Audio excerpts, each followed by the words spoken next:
বাংলায় বলেন, সমস্যা নাই।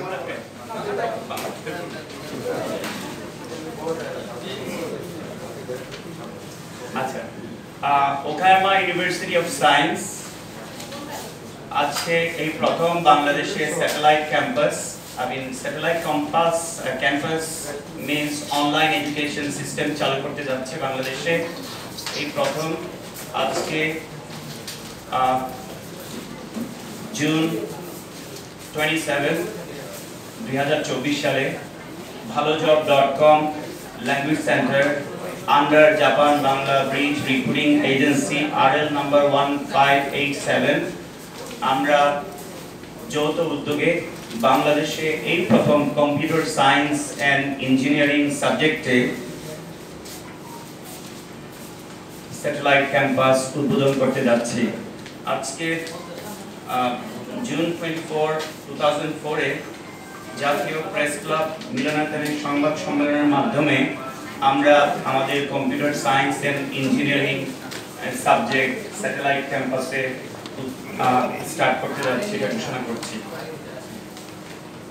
আজকে আমাদের সাথে উপস্থিত আছেন জাপান থেকে ওকায়ামা ইউনিভার্সিটি অফ সায়েন্সের vice president mister Tomioka and planning director Mr. Ikeda, along with Bhalojob Language Center, Bhalojob.com Language Center, I myself, Moinul Tamit, and our managers. So, আজকে এই দুই পক্ষের মাধ্যমে আমরা প্রথম জাপানের থেকে প্রথম জাপানিজ ইউনিভার্সিটি বাংলাদেশে কম্পিউটার সায়েন্স এডুকেশন ফর বাংলাদেশের ট্যালেন্টেড ইন্ডিভিজুয়ালস যারা দেশের বাইরে যাওয়ার চান্স থাকে না, তাদেরকে যেন আমরা বাংলাদেশ থেকে জাপানিজ ডিগ্রি দিতে পারি এবং জাপানে গিয়ে কম্পিউটার ইঞ্জিনিয়ারের উপর ডিগ্রি নিয়ে যেন জাপানে গিয়ে তারা জব করতে পারে, এই সুযোগটা আমরা করে দিতে সক্ষম হয়েছি। আজকে সেটা আমরা অ্যানাউন্স করছি আর কি। Thank you very much for your cooperation and ধন্যবাদ। আপনাদের কোনো কোয়েশ্চেন থাকলে আমরা এখন থেকে আপনাদের কোয়েশ্চেন রিসিভ করব। Thank you. বাংলাদেশ থেকে যারা যেতে চায়, যোগাযোগটা সর্বপ্রথম কার সঙ্গে, কোন জায়গায়, স্পটটা কোথায়, কোন স্থান বলতে ভালো হয় এবং কি ক্যাটাগরির লোকরা নেবেন যাবে আর কি? আমরা লোকাল পার্টনার হিসেবে ভালোজব.com আছে, আমাদের অফিস কুড়িল বিশ্ব রোডে।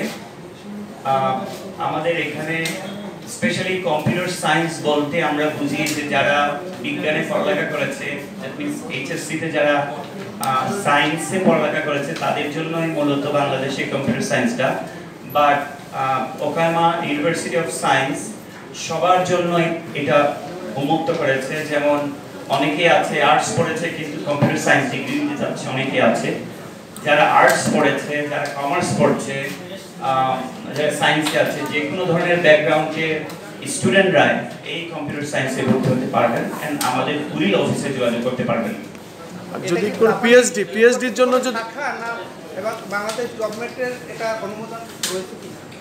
যেহেতু আমরা অলরেডি ইউনিভার্সিটি অফ গ্র্যান্ড কমিশনের সাথে যোগাযোগ করেছি এই ধরনের কোনো অ্যাপ্রুভাল দরকার আছে কিনা, এটা যেহেতু জাপানিজ ইউনিভার্সিটি ডিগ্রিটা দেবে, এখানে বাংলাদেশের ইউনিভার্সিটি অফ গ্র্যান্ড কমিশনের সাথে এটা কোনো সম্পর্ক নেই।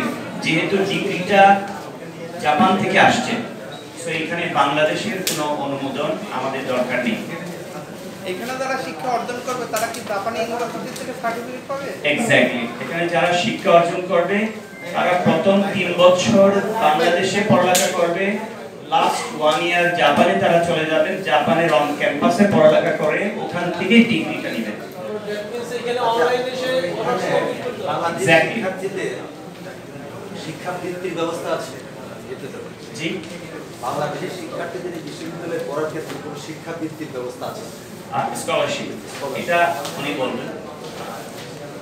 পাশাপাশি পিএইচডি করার জন্য যারা বিশেষ করে ডাক্তার, এরকম ইঞ্জিনিয়ার, দেখা অনেক সময় পিএইচডি করতে যায় আর কি, এইরকম কোনো সুযোগ আছে কিনা? ডাক্তার ডক্টর সবই আছে।